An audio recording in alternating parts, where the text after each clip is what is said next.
गुंड प्रवृत्तीच्या आरोपीला फाशी.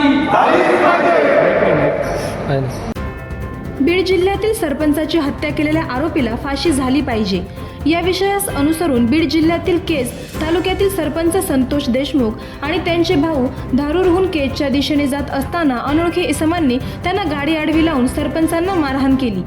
त्यानंतर त्यांचे अपहरण करण्यात आले. दरम्यान या घटनेनंतर सरपंच यांचा मृतदेह आढळला. सरपंच हे गावातील प्रथम नागरिक असून त्यांच्या बाबतीत अशा घटना घडत असतील तर सरपंचांना ग्रामपंचायत कामकाज चालवणे अवघड होऊन जाईल. त्यामुळे मोठ्या ग्रामपंचायतीच्या सरपंचांना पोलीस संरक्षण देणे गरजेचे आहे. तरी बीड जिल्ह्यातील केज तालुक्यातील सरपंच संतोष देशमुख यांच्या मारेकऱ्यांना लवकरात लवकर अटक करून त्यांची केस फास्ट ट्रॅक कोर्टात चालवली जाऊन त्यांना फाशीची शिक्षा झालीच पाहिजे अशी जिल्ह्यातील सर्व सरपंचांची मागणी असून त्याची दखल आपण घ्यावी, अन्यथा संपूर्ण जिल्ह्यात आंदोलन उभे केले जाईल.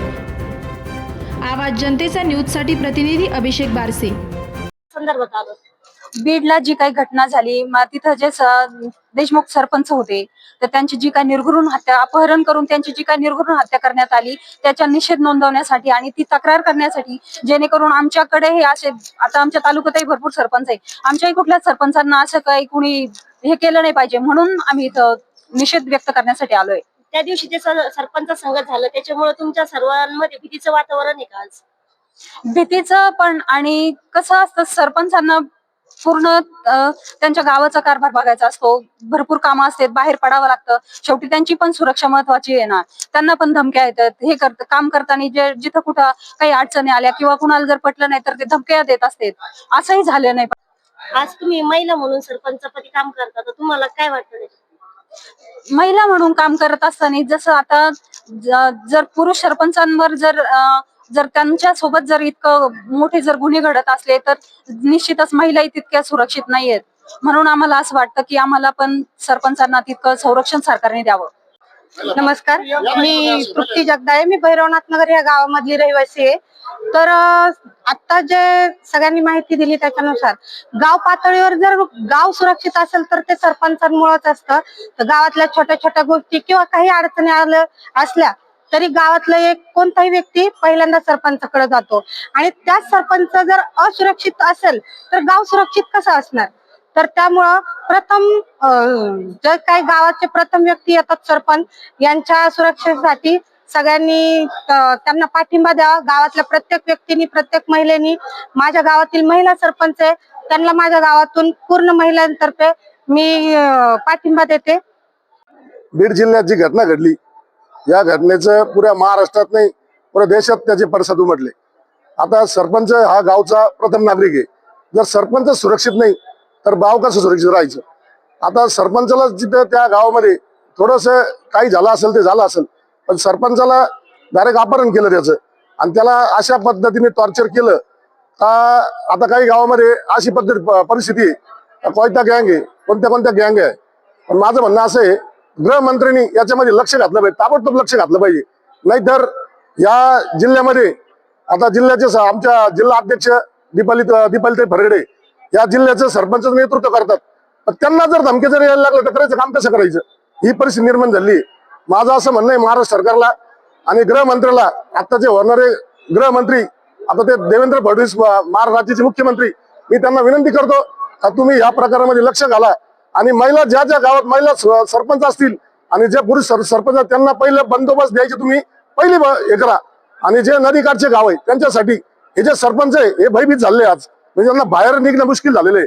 कारण सरपंचाला गावाच्या रोडच्या सरपंच म्हणजे बाकीचे जे इतर गावचे जे नागरिक आहे, आपल्या गावातील जे लोक आहे, त्यांची समस्या कोणाकडे येतात? सरपंचाकडे मानतात ते सरपंच. पण आज जर सरपंचच सुरक्षित नाही तर गावातील लोक कसे सुरक्षित राहतील? म्हणून मी गृहमंत्र्याला त्यांना एक विनंती करतो तर लवकरात लवकर तुम्ही हा खटला हा फास्ट ट्रॅक कोर्टात चालवा आणि याचा न्याय याला लवकर लवकर तुम्ही फाशी द्या. अन्यथा जिल्हा सरपंचाच्या वतीने मी दीपाली फरगडेच्या वतीने सांगतो का जिल्हाभर आंदोलन छेडले जाईल याची, आणि याच्यामध्ये काही झालं तर पूर्णपणे प्रशासन जबाबदार राहील. जय हिंद, जय महाराष्ट्र. थेट सरपंचाला निकृष्टपणे एकदम म्हणजे संभाजी महाराजांची हत्या झाली होती त्या प्रकारे त्याचे डोळे काढणे म्हणा, त्यांना अंगाला चटके देणे म्हणा, एकदम हलाल करून मारण्यात आलं. जर गावच्या प्रमुखाची अशी हाल असेल तर मग गाव कसं सुरक्षित राहील? आम्ही आज या ठिकाणी सर्व गावचे सरपंच लोक, प्रमुख लोक आणि सर्व अखंड मराठा सेवक पदाधिकारी या ठिकाणी आलो आणि निवेदन दिलं. तर याचं लवकरात लवकर फास्ट ट्रॅक कोर्टमध्ये चालून त्यांना फाशीची शिक्षा द्यावी. त्यामुळे समाजामध्ये एक धाक निर्माण होईल. नाहीतर मग ही गुंड प्रवृत्ती आज सरपंचाला काय उद्या संपूर्ण गावाला विटीस धरायला मागं पुढं पाहणार नाही. यामध्ये अवैध धंदे करणारे असेल किंवा काही असेल, ते अवैध धंदे करणारे गावामध्ये ते लोक आज ग्रामपंचायतच्या सदस्याला सुद्धा गावामध्ये मारताना दिसत आहेत. उद्या गुन्हा झाला, जामीन झाला, गावात येऊन फटाकडे वाजताना आपल्याला दिसत आहेत. इतका राजरोसपणे या गुंडांचा हैदोस चालू आहे. यांना कुठंतरी चाप बसला पाहिजे. यासाठी आम्ही सर्वजण एकत्र आलो आणि भविष्यात जर सरकारने उचित पावलं नाही उचलली तर तीव्र स्वरूपाचं आंदोलन या ठिकाणी उभं केलं जाईल, एवढं मी सांगतो आणि थांबतो. बीड येथे जी दुर्दैवी घटना घडली आहे त्याच्या निषेधार्थ श्रीरामपूर तालुक्यातील सर्व सरपंच, ग्रामपंचायत सदस्य व सामाजिक कार्यकर्ते यांनी आत्ताच साहेबांना निवेदन दिले. त्यासोबतच सरपंच म्हणजे हा गावाचा प्रथम नागरिक आणि जर त्याचीच अशी दुर्दैवी हत्या होत असेल तर सर्वसामान्य जनतेची काय अवस्था आहे. कायद्याचा धाक उरलेला नाहीये. म्हणून सर्व सरपंच हे आंदोलन छेडणार आहेत. सरपंच आणि ग्रामपंचायत सदस्य यांना प्रोटेक्शन ऍक्ट स्पेशल निर्माण करावा, यासाठी आम्ही शासनाकडे मागणी करणार आहोत. धन्यवाद. नमस्कार, मी मालुंजा बुद्रुक गावचा सरपंच. जी बीडला अशी निंदनीय जी घटना घडली त्याच्यामुळं संपूर्ण जिल्हा हादरून गेलेला आहे. ही अशी घटना घडल्यानं सरपंच कुठल्याच गावात सुरक्षित नाही अशी भावना सरपंचाच्या मनामध्ये तयार झाली. त्यामध्ये महिला सरपंच आहेत, गावोगाव काही पुरुष सरपंच आहेत.